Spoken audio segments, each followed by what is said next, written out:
कार्तिक और नील सचिन अरोड़ा के साथ मौजूद थे। उनकी बात सुनकर कार्तिक ने कहा, मैंने अपनी लाइफ की लंबी जर्नी सिर्फ लोगों की बातें सुनकर ही काटी है, और मैं इतना ज्यादा सुन चुका हूं ना कि हर बड़ी से बड़ी बात सुनने की ताकत रखता हूं। नील ने उसके करीब आकर धीरे से कहा, फिर तुझे दौरे पड़ने शुरू हो गए ना? कार्तिक ने उसे आंखों से कुछ इशारा किया। नील चुपचाप सचिन अरोड़ा के सामने रखी हुई चेयर पर सेटल हो गया और अपने कंधे उचकाकर बोला, जी तो आप अपनी स्पीच शुरू कर सकते हैं। सचिन ने घूर कर नील को देखा। जी मैं कोई स्पीच नहीं देने वाला, और ना ही मैं आप लोगों को कुछ भला बुरा कहूंगा। मुझे तो तरस आता है आप पर और आपकी छोटी सोच पर। यह बोलकर उसने कार्तिक पर नजर डाली। कार्तिक सवालिया नजरों से उसकी ओर अपने दोनों हाथ बांधकर देख रहा था। सचिन ने कार्तिक की ओर कुछ फाइल्स पास किए और उसके करीब जाकर उसने कहा, आप एक बार इन फाइल्स को चेक कर लीजिए। सिटी लाइन हॉस्पिटल दिल्ली का नंबर 1 हॉस्पिटल है, और यहां के डॉक्टर्स, यहां का मैनेजमेंट सुपर बेस्ट है, क्योंकि हम सब ने मेहनत की है सिटी लाइन हॉस्पिटल को यहां तक पहुंचाने के लिए। लेकिन एक दिन अचानक कार्तिक मित्तल नाम का बड़ा बिजनेस टाइकून यहां पहुंचकर हमारी मेहनत पर पानी फेर देता है। महज 24 घंटों के अंदर हॉस्पिटल को अर्श से फर्श पर ला गिराता है। कार्तिक अब तक हाथ बांधे सचिन के कहे एक एक शब्द को बड़े गौर से सुन रहा था। सचिन ने अपनी बात कंटिन्यू करते हुए कहा, मिस्टर मित्तल, मैं सच कहूं तो आपको बुरा लगेगा, लेकिन मैं किसी से डरता नहीं हूं। मैं आपकी बिल्कुल रिस्पेक्ट नहीं करता। कार्तिक ने गहरी सांस ली और चुपचाप उसे सुनता रहा। सचिन ने आगे अपनी बात कंटिन्यू करते हुए कहा, अगर आप हॉस्पिटल के लिए चैरिटी या कोई डोनेशन करते जैसे हर बिजनेसमैन करते हैं तो मैं सचमुच आपकी रिस्पेक्ट करता, लेकिन आपने तो यहां भी अपना प्रॉफिट देखा, राइट मिस्टर मित्तल? यह बोलकर सचिन कार्तिक को घूर कर देखने लगा। उसकी आवाज और उसके चेहरे में उसका गुस्सा साफ झलक रहा था। कार्तिक ने गहरी सांस ली और कहा, यहां का एक मेहनती डॉक्टर मेरी फीमेल दोस्त के साथ डील कर रहा था। उसके फादर के इलाज के बदले वो उसके साथ रात गुजारना चाहता था। तो आप ही बताइए मिस्टर अरोड़ा, इस कंडीशन में मुझे क्या करना चाहिए था? पहले आकर मैं आपके मैनेजमेंट से बात करता। जब तक आप लोग उस डॉक्टर के खिलाफ एक्शन ना लेते तब तक इंतजार करना चाहिए था। आप ही बताइए मुझे करना क्या चाहिए था? सचिन ने अपना चश्मा आंखों से उतारकर टेबल पर रख दिया और सपाट लहजे में कहा, किसी एक की गलती की सजा पूरे हॉस्पिटल को देना कहां तक सही था मिस्टर मित्तल? फिर गहरी सांस ली और कहा,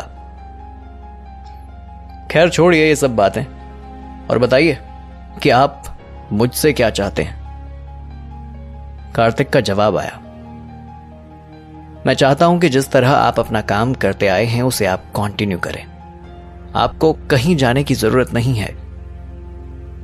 सचिन ने स्माइल कर दिया और कार्तिक की तरफ देखकर बोला, और अगर मैं आपकी बात ना मानूं तो क्या करेंगे आप? कार्तिक ने तुरंत रिप्लाई दिया, मुझे पता है, अगर मैं आपसे कहूं कि आपका पैकेज डबल कर दूंगा तब भी आप नहीं रुकेंगे। लेकिन मैं आपसे यह कहना चाहता हूं कि आप यहां लाखों लोगों की उम्मीद बचाने की खातिर रुक जाइए। यह बात आप भी अच्छी तरह से जानते हैं कि हॉस्पिटल है, डॉक्टर चेंज हो जाए तब भी हॉस्पिटल को इतना फर्क नहीं पड़ेगा।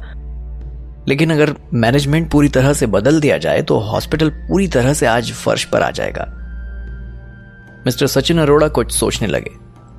कार्तिक ने आगे अपनी बात को कंटिन्यू करते हुए कहा, मैं आपसे उम्मीद रखता हूं कि आप अपने लिए नहीं लेकिन हजारों लोगों की उम्मीद के लिए जरूर यहां रुकेंगे जो दूर दूर से सिटी लाइन हॉस्पिटल आते हैं। सचिन ने गहरी सांस ली और कार्तिक की ओर देखकर उन्होंने कहा, मुझे सोचने के लिए वक्त चाहिए। कार्तिक ने हाँ में सर हिला दिया और कहा, टेक योर टाइम। मैं उम्मीद करता हूं कि आप उन लाखों लोगों को निराश नहीं करेंगे जिनकी उम्मीद इस हॉस्पिटल पर टिकी हुई है। चलता हूं। Nice to meet you. ये बोलकर कार्तिक उनके केबिन से बाहर निकल गया। नील भी उसे फॉलो कर रहा था। वो दोनों लिफ्ट के बाहर खड़े होकर लिफ्ट का वेट कर रहे थे। नील ने कार्तिक की ओर देखकर कहा, यार सचिन अरोड़ा इतना खड़ूस था, डायरेक्ट मुंह पे तुझसे कह दिया कि वो तेरी रेस्पेक्ट नहीं करता, खड़ूस कहीं का। उसकी बात सुनकर कार्तिक ने कोई जवाब नहीं दिया। तब तक उनके सामने एयर कंडीशन लिफ्ट आ चुकी थी। वो दोनों जैसे ही लिफ्ट के अंदर पहुंचे, उनकी नजर लिफ्ट के अंदर मौजूद शेफाली पर पड़ी। शेफाली उन दोनों को इग्नोर कर रही थी। कार्तिक ने आगे से बातचीत करते हुए कहा, हाय, देखो किस्मत ने हमें फिर मिलवा दिया इस लिफ्ट में। ये बोलकर वो स्माइल करने लगा। शेफाली ने सिर्फ हाँ में सर हिला दिया। कुछ सोचकर कार्तिक ने कहा, क्या बात है, तुम बड़ी परेशान लग रही हो। सब ठीक तो है ना? तुम्हारे पापा कैसे हैं? शेफाली ने इस बार थोड़ा इरिटेट होते हुए कहा, तुम एक ही क्वेश्चन कितनी बार करोगे? एक बार तुम्हें बता दिया ना, बाबा ठीक है, अब तुम मुझे माफ करो। ये बोलकर उसने हाथ जोड़कर कार्तिक को देखा। शेफाली के इस रिएक्शन की उम्मीद कार्तिक और नील दोनों को नहीं थी। नील हैरानी से मुंह फाड़े शेफाली को देखने लगा और कार्तिक का भी कुछ यही हाल था। कार्तिक ने कुछ सोचकर कहा, शेफाली साफ साफ बताओ क्या बात है। तब तक लिफ्ट हॉस्पिटल के 7th फ्लोर पर आकर रुक चुकी थी। शेफाली उसके सवाल का जवाब दिए बगैर ही लिफ्ट के बाहर निकल गई। लिफ्ट बंद होने वाली थी कि नील ने कार्तिक को देखकर कहा, अब क्या तुझे यह भी बताना पड़ेगा कि लड़की के पीछे जा और पूछ क्या गलतफहमी है? अरे पूछ। कार्तिक ने बेतरकीबी से नहीं में सिर हिला दिया। नील ने एक बार फिर लिफ्ट ओपन होने की बटन प्रेस की और कार्तिक को लिफ्ट के बाहर धकेल दिया और लिफ्ट बंद कर वो ग्राउंड फ्लोर की ओर चला गया। नील की मेहरबानी से कार्तिक लगभग लिफ्ट से बाहर गिर चुका था। आवाज सुनकर शेफाली ने पीछे पलटकर देखा। कार्तिक उसे देख ऐसा प्रिटेंड करने लगा कि जैसे वो फर्श पर बैठा है। शेफाली ने गुस्से भरी नजर उस पर डाली और वहां से आगे जाने लगी। कार्तिक ने उसे आवाज देकर कहा, शेफाली, तुम मेरे सवालों का जवाब दिए बगैर जा नहीं सकती। ये बोलकर कार्तिक उठ खड़ा हुआ और तेज कदमों से उसकी ओर बढ़ने लगा। कार्तिक को अपनी तरफ आते देख शेफाली का गला डर के मारे सूखने लगा। वो थूक अंदर की ओर निगलते हुए बोली, हे माता रानी, इस बार मुझे बचा ले। मैंने सांप के बिल में हाथ तो डाल दिया है और ये सांप मुझे डसने आ रहा है। Mata Rani help me. वो ये बड़बड़ कर ही रही थी कि कार्तिक उसके सामने आकर खड़ा हो गया और उसे देख सपाट लहजे में बोला, मैंने तुमसे जो कुछ पूछा साफ साफ बताओ, तुम कहना क्या चाहती हो? शेफाली ने थूक अंदर की ओर निगलते हुए कहा, देखिए मिस्टर मित्तल, आप बहुत बड़े आदमी हैं। कार्तिक ने सपाट लहजे में कहा, यह बात मुझे पता है। शेफाली ने आगे कहा, और मैं एक मामूली मिडिल क्लास लड़की हूं। हम मिडिल क्लास लड़कियों के लिए हमारी इज्जत, हमारी सेल्फ रिस्पेक्ट सबसे पहले होती है और मुझे नहीं लगता कि आपके साथ मुझे दोस्ती रखनी चाहिए। आपने मेरी इतनी मदद की थी, उसका एहसान मैं जिंदगी भर नहीं भूलूंगी। ये बोलकर शेफाली वहां से जाने लगी। कार्तिक ने उसका हाथ पकड़ उसे अपने करीब खींचा। इस दौरान कार्तिक के इतने करीब आ गई कि वो दोनों एक दूसरे की गर्म सांसें महसूस कर रहे थे। कार्तिक की नजरें एकटक उसे देख रही थी। शेफाली ने अपनी नजरें नीची कर ली और खुद को कार्तिक से थोड़ा दूर किया। पहली बार कोई लड़की कार्तिक के इतने करीब आई थी, इसलिए उसका दिल तेजी से धड़कने लगा। कार्तिक ने अपनी नजरें दूसरी ओर करते हुए शेफाली से कहा, अगर तुम मुझे तुम्हारी नाराजगी की वजह बता दोगी तो मैं आज चैन की नींद सो पाऊंगा। शेफाली ने अपने पर्स से अपना स्मार्टफोन निकाला और इंस्टा, फेसबुक ओपन कर उसने कार्तिक को शो करते हुए कहा, उस रात हमारी तस्वीर किसने ली थी? कार्तिक ने उसका मोबाइल अपने हाथों में पकड़ा। शेफाली ने आगे की बात कंटिन्यू करते हुए कहा, और हम दोनों की यह तस्वीर किसने वायरल की तुम्हें पता है? यह फोटो वायरल होते ही मैं अपने बैंक में किसी से नजरें नहीं मिला पा रही हूं। लोग मुझसे तरह तरह के सवाल कर रहे हैं। कार्तिक ने हैरानी से अपनी और शेफाली की तस्वीर को गौर से देखा। शेफाली ने आगे अपनी बात कंटिन्यू करते हुए कहा, मुझे तो ये तक लगने लगा है कि कुछ सोचकर शेफाली ने अपनी बात अधूरी छोड़ दी और वो चुप हो गई। कार्तिक ने शेफाली को उसका मोबाइल फोन दिया और कहा, क्या लगने लगा है तुम्हें? शेफाली ने उसकी आंखों में आंखें डालकर देखा और कहा, अब मुझे लगने लगा है कि तुम सचमुच मेरी मजबूरी का फायदा उठाना चाहते हो। बिल्कुल ठीक कहा था राहुल ने तुम्हारे लिए। जिस तरह तुमने शैनन का दिल तोड़ा था, बस ऐसा ही तुम मेरे साथ करने वाले हो, राइट? यह बात सुनकर कार्तिक ने अपनी आवाज कड़क करते हुए कहा, व्हाट? क्या बकवास कर रही हो तुम? पहली बात, यह तस्वीर किसने वायरल की फिलहाल मुझे नहीं पता, लेकिन मैं जल्द उसका पता लगा लूंगा। और दूसरी बात, अगर मुझे तुम्हारा फायदा उठाना होता ना, तो तुम्हारे खूबसूरत जिस्म के साथ उस रात खिलवाड़ कर सकता था जब तुम आधी रात को मेरे साथ अकेली घूम रही थी, और तुम मेरा कुछ नहीं बिगाड़ सकती थी। और तीसरी बात, मैंने शैनन का दिल नहीं तोड़ा, बल्कि शैनन ने पूरे कॉलेज के सामने मेरी और मेरे प्यार की बेइज्जती की है। समझ में आया तुम्हें, यू इडियट? फिर कुछ सोचकर कार्तिक ने कहा, मैं तुम्हें सफाई क्यों दे रहा हूं? तुम मेरी लगती कौन हो? चलते चलते इतना कहना चाहूंगा, अगर तुम्हें सचमुच लगता है कि मैं गलत इंसान हूं, तो आई प्रॉमिस आइंदा मैं तुम्हारे रास्ते कभी नहीं आऊंगा, कभी नहीं। यह बोलकर कार्तिक ने शेफाली पर एक नजर डाली और वहां से चला गया।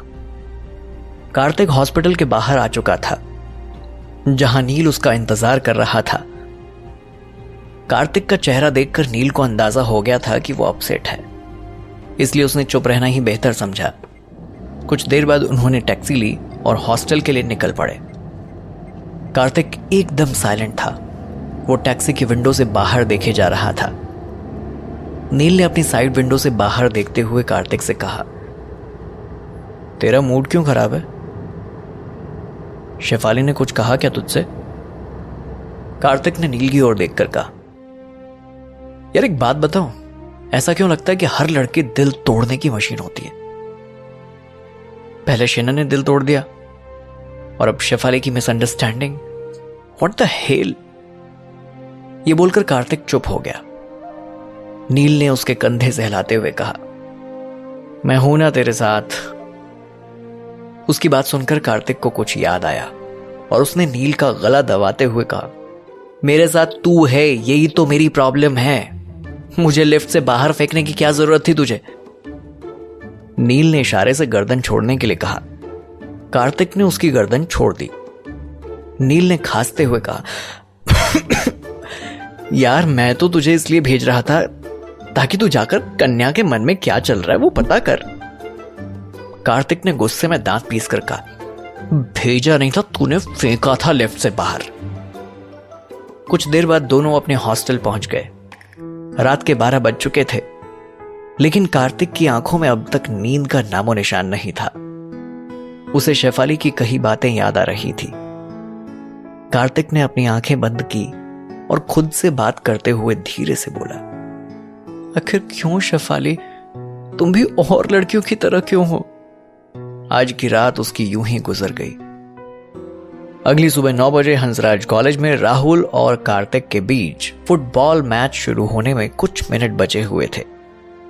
राहुल ने पियून को बुलाया और एक लेटर देकर बोला, जाकर अभी के अभी से स्पोर्ट्स टीचर मिस डिसूजा को दे दे, और सुन, जैसा करने को कहा ठीक वैसा ही करना। ये बोलकर उसने उसको 500 रुपए का नोट पकड़ा दिया। पियून ने हाँ में सर हिला दिया। पियून लेटर लेकर मिस डिसूजा के पास उनके स्टाफ रूम में पहुंचा और वहां पहुंचकर उसने कहा, मैडम जी, ये लेटर किसी कार्तिक नाम के लड़के ने दिया है। मिस डिसूजा इस वक्त अपने लैपटॉप में बिजी थी। उन्होंने बेपरवाही से कहा, हाँ टेबल पर रख दो, मैं बाद में देख लूंगी। कुछ सोचकर पियून वहीं खड़ा रहा।